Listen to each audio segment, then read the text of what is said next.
एक समय की बात है। एक छोटे से कस्बे में मगन नाम का एक आदमी रहता था। मगन अपने घर में बेटे और पत्नी के साथ रहता था।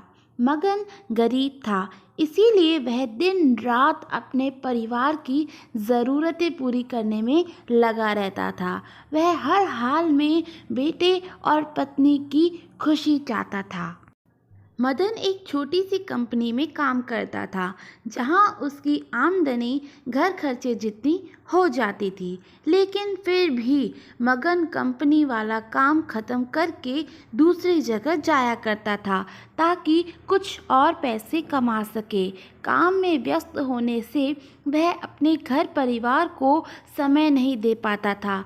मगन 24 में से 15 घंटे घर से बाहर काम में निकाल देता था। रात को देर से आता और सुबह जल्दी चला जाता था। इस तरह कुछ दिन बीतते गए। एक दिन मगन की पत्नी ने उससे कहा कि आप पूरे दिन काम करते हैं और हमें समय नहीं देते हैं। वैसे भी हमारा खर्चा आराम से निकल जाता है, तो आप इतनी मेहनत क्यों करते हो? हमारे पास जितना है उसी में हमें खुश रहना चाहिए। चलिए आज हम तीनों कहीं घूमने चलते हैं। तब मगन कहता है कि बस कुछ समय मुझे दे दो और मेहनत करने दो, फिर आराम ही आराम है।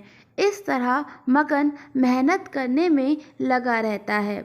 उसका बेटा भी उससे अक्सर कहता रहता था कि पापा, आप मेरे साथ खेलो, बैठो और मुझसे बातें करो। लेकिन मगन हमेशा काम के लिए कहकर कभी उसे समय नहीं दे पाता था। कुछ समय बीता। अब मगन की किस्मत चमकी। मगन की नौकरी जिस कंपनी में थी, अब उसका मालिक मगन को मैनेजर बना देता है, क्योंकि मगन काफ़ी समय से वहाँ काम करता था और अब वह मालिक का विश्वास पात्र बन गया था। मैनेजर बनने के बाद मगन बहुत अमीर हो गया। उसकी आमदनी अच्छी खासी थी। अब वह कुछ भी खरीद सकता था। उसकी गिनती धनी लोगों में होने लगी। पत्नी और बेटा बस एक बार कोई चीज़ मांग लेते तो वह तुरंत हाजिर कर देता था। एक दिन बेटा और पत्नी दोनों मगन से बहुत ज़्यादा जिद करते हैं कि वो तीनों समुद्र के किनारे घूमने चलें।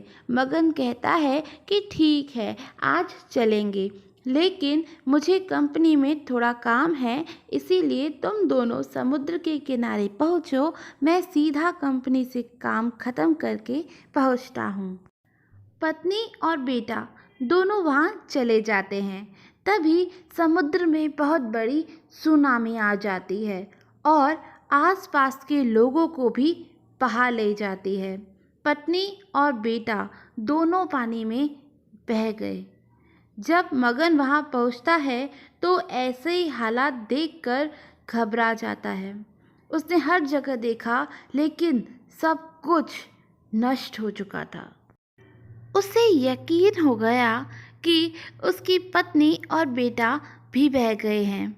वो ज़ोर ज़ोर से रोने लगा और अपनी पत्नी की बात को याद करने लगा कि हमारे पास जितना है उसी में खुश रहना चाहिए और अपने परिवार के साथ खुशी के नए पल बनाने चाहिए, ताकि हम उसे हमेशा अपने दिल में संभाल कर रख सकें।